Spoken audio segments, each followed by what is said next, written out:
नमस्कार, आपल्या सगळ्यांचं स्वागत आहे एबी मराठी न्यूजमध्ये। विधानसभेच्या निवडणुका काही महिन्यावरती आलेल्या आहेत आणि त्याच अनुषंगानं महाराष्ट्रातील जे काही राजकीय पक्ष आहेत ते येणाऱ्या निवडणुकीची आखणी करतायत। खरं तर कशा पद्धतीने आपल्याला विधानसभा निवडणुका लढवायच्या त्याची स्ट्रॅटर्जी प्लॅन करतायत आणि त्याचाच एक भाग म्हणून अजित पवार यांच्या राष्ट्रवादीला लोकसभेत अपेक्षेप्रमाणे यश मिळालं नाही, मात्र त्यानंतर विधानसभेला सामोरं जाण्यासाठी अजित पवार जे आहेत त्यांची यात्रा घेऊन महाराष्ट्रातल्या वेगवेगळ्या मतदारसंघामध्ये जात आहेत आणि त्याचाच एक भाग म्हणून आज अजित पवार हे सोलापूर जिल्ह्यातील मोहोळ शहरामध्ये आहेत, तिथे यांची आज यात्रा होणार आहे। तर असं जरी असलं तरी आपण आता या ठिकाणी बघितलं तर हा व्हिडिओ जेव्हा आम्ही शूट करतोय तेव्हा बरोबर 11 वाजलेले आहेत।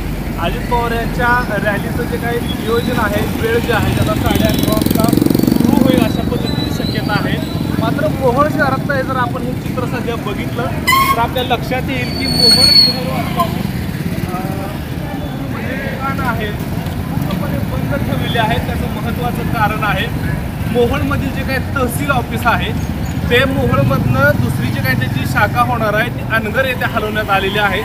त्यामुळं मोहोळ शहर किंवा जे काही इतर गावं आहेत त्यांच्यामध्ये रोषाचं वातावरण आहे। तिथले राष्ट्रवादी अजित पवार गटाचे विद्यमान आमदार आहेत यशवंत माने किंवा राजन पाटील यांनी मिळून हे जे काही तहसील ऑफिस आहे ते अनगरला हलवलेलं आहे। त्यामुळं अशा पद्धतीची गरज नव्हती दुसऱ्या कुठल्याही गावाला जे अशा पद्धतीची काय मागणी आहे गेल्या अनेक महिन्यापासून सुरू होती, मात्र त्याचा जो काही परिणाम आहे तो आज या मोहोळ शहरामध्ये जो आहे आपण जर बघितलं तर हा जो सध्या आपण चालतो आहोत तो रोड मोहोळमधला प्रमुख रोड आहे आणि या रोडच्या दोन्ही बाजूला जी सध्या बंद दिसत आहेत। खरं तर मोहोळ संघर्ष समिती नावाची समिती जी आहे ती या अनगरकरांच्या राजन पाटील किंवा यशवंत माने यांच्या विरोधात येऊन एकत्रित झालेली आहे।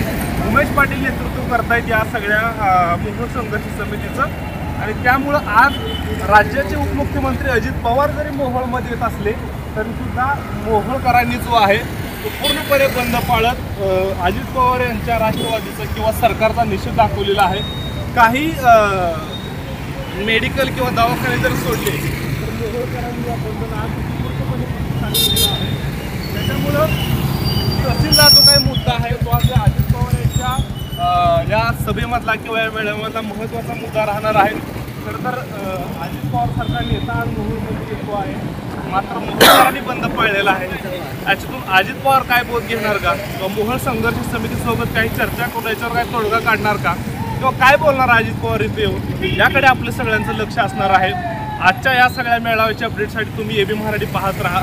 मात्र सध्या तरी अजित पवार सरकार नेता इथे येत असताना मोहोळकरांनी जो काही बंद पाळलेला आहे त्यामुळे वेगवेगळ्या ज्या काही चर्चा आहेत त्या सध्या मोहोळ विधानसभा मतदारसंघामध्ये सुरू झालेल्या आहेत। सूर्यासोबत गणेश गायकवाड, एबी मराठी न्यूज, मोहोळ।